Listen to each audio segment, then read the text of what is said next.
আজকে সকাল থেকে আমি পাগল হয়ে গেছি। ফোনে শুধু মেসেজ আসছে আমার কাছে, শ্রীজাতকে নাকি ফোন করেছে কেউ যে আপনার বাড়িতে পুলিশ যাচ্ছে, আপনাকে গ্রেপ্তার করতে হবে।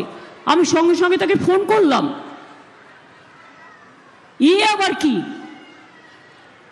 বাইক বন্ধ, রেল ব্লকেড, গভর্নমেন্ট মানে পুলিশ করছে, প্রশাসন, ইলেকশন কমিশন সবাইকে চমকাচ্ছে, ধমকাচ্ছে।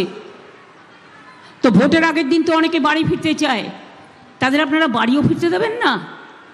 বাইরে থেকে লোক নিয়ে আসছে উড়িষ্যার বর্ডার দিয়ে, বাসে করে করে লোক আসছে, উড়িষ্যার বর্ডার খোলা।